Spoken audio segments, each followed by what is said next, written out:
ಇನ್ನ ತಾವು ಎಲಿಮಿನೇಟ್ ಆದಂಥ ಒಂದು ರೀತಿ ಏನಿದೆ ಅದು ನೋಡೋದಕ್ಕೂ ಕೂಡ ಎಲ್ರಿಗೂ ಒಂಥರ ಹಿಂಸೆ ಆಗ್ತಿತ್ತು. Definitely I am very sure ಮನೆಯೊಳಗೆ ಇದ್ದವ್ರಿಗೂ ಕೂಡ ಅದು ಹಿಂಸೆ ಆಗ್ತಿತ್ತು. ನೀವು ಆ್ಯಂಡ್ ಮೈಕಲ್ ಇಬ್ಬರೂ ಕೂಡ ಮನೆಯಿಂದ ಹೊರಗೆ ಹೋಗಿದ್ದು. ನಿಮಗೆ ಆ ಮೊಮೆಂಟಲ್ಲಿ ಹೇಗೆ ಅನಿಸ್ತು? ತುಂಬಾ ಒಂದು ಮೈ ಜುಮ್ ಅನ್ಸೋ ಒಂದು ಮೊಮೆಂಟ್ ಆಗ್ತದೆ. ನಾನು ಮೈಕಲ್ ಹತ್ರ ಅದೇ ಹೇಳ್ತಾ ಇದ್ದೆ, ಎಲಿಮಿನೇಟ್ ಆಗ್ತಾ ಇದೆ ಆ ಮೊಮೆಂಟಲ್ಲೂ ನಾನು ಮೈಕಲ್ಗೆ ಲಾಸ್ಟ್ ಹೇಳಿದ್ದು ನನಗೆ ಈಗಲೂ ನೆನಪಿದೆ,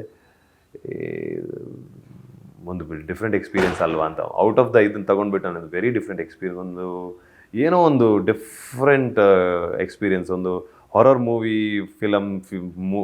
ಫೀಲ್ ಎಲ್ಲ ಬಂದುಬಿಡ್ತು ನನಗೆ ಸಡನ್ಲಿ. ಒಬ್ವಿಯಸ್ಲಿ ನನಗೆ ಆ ಫೀಲ್ ಇದೆ, ನನಗೇನು ಹೋಗ್ತೀನಾ ಇಲ್ವಾ ಅನ್ನೋ ಇದು.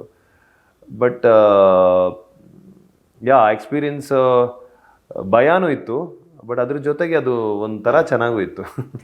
ಹೌದು, ಆ್ಯಕ್ಚುಲಿ ನಿಜ ಹೇಳ್ತೀನಿ, ನನಗೆ ಯಾಕೋ ಒಂದು ಆ ಎಕ್ಸ್ಪೀರಿಯನ್ಸ್ ಹೇಳ್ತಿದ್ದು. ನಾನು ಆಮೇಲೆ ಬಂದಮೇಲೆ ಅದು ಒಬ್ವಿಯಸ್ಲಿ ನನ್ನ ಫೀಲ್ ಆದೆ, ಬಟ್ ಆ ಎಕ್ಸ್ಪೀರಿಯನ್ಸ್, ಆ ಕಾರ್ ಬರ್ತಾ ಇರೋದು, ಬಿಗ್ ಬಾಸ್ ಹೇಳು ಆ ಕೆಂಪು ಗುರುತಿನ ಹತ್ರ ನಿಂತ್ಕೊಳ್ಳಿ ಅನ್ನೋ ಹೇಳೋದು, ನಾನು ಆ್ಯಸ್ ಅ ಪರ್ಸನ್ ನಾನು ಏನು ಅಂದರೆ ಆ ಮೊಮೆಂಟ್ಸನ್ನ ತುಂಬ ಬಿಲೀವ್ ಮಾಡ್ತೀನಿ ನಾನು.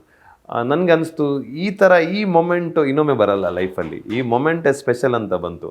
ಈ ಮೊಮೆಂಟ್ ಅಲ್ಲಿ ಬರೋದು, ಕಾರು ಅದು ಇದು ಅಂತ. ಸೊ ಅದಕ್ಕೋಸ್ಕರ ಅದನ್ನ ನಾನು ಒಂದು ಬಿಗ್ ಬಾಸಲ್ಲಿ ಒಂದು ಒಳ್ಳೆ ಮೊಮೆಂಟ್ ಅಂತ ಅನ್ಸು. ಯಾಕಂದರೆ ನೋಡೋರ್ಗೂ ಅದೊಂಥರ ಒಂದು ಏನಾಗತ್ತರೋ ಮೊಮೆಂಟ್. ಸೊ ಬಟ್ ಎಲ್ಲೋ ಒಂದು ಕಡೆ ಏನೋ ಹೋಪ್ ಇತ್ತು, ನಾನು ಸೇವ್ ಆಗ್ತೀನಿ ಅಥವಾ ಇಬ್ಬರು ಸೇವ್ ಆಗ್ತೀವಿ ಆ ಥರ. ನಾನು ಡೆಫಿನೆಟ್ಲಿ ಸೇವ್ ಆಗ್ತೀನಿ ಅಂತ, ಆಗಿಲ್ಲ ಅದು. ಬಟ್ ಇನಿಷಿಯಲಿ ಡಬಲ್ ಎಲಿಮಿನೇಷನ್ ಅಂತ ನಿಮಗೂ ಅನಿಸ್ತಾ ಇಬ್ರಿಗೂ? ಇಲ್ಲ, ನನಗೆ ಆ ಡಬಲ್ ಎಲಿಮಿನೇಷನ್ ಅಂತ ಏನು ಹೇಳಿದ್ರು ಅದು ನನಗೆ ಅಂತೂ ಅನಿಸಿಲ್ಲ. ಅದು ಸಿಂಗಲೇ ಆಗತ್ತೆ, ಇಲ್ಲಾಂದರೆ ಇಬ್ಬರು ಸೇವ್ ಆಗ್ತೀನಿ ಅಂತಲೇ ಅನಿಸಿದ್ದು. ನನಗೆ ಡಬಲ್ ಅಂತ ನನಗೆ ಫಸ್ಟ್ ಅವ್ರು ಹೇಳ್ಬೇಕಾದ್ರೂ ನನ್ನ ಥಾಟಲ್ಲಿ ಇರಲಿಲ್ಲ, ಡಬಲ್ ಆಗಲ್ಲ ಅಂತಲೇ ಅಂದ್ಕೊಂಡಿದ್ದು ನಾನು. ಓಕೆ.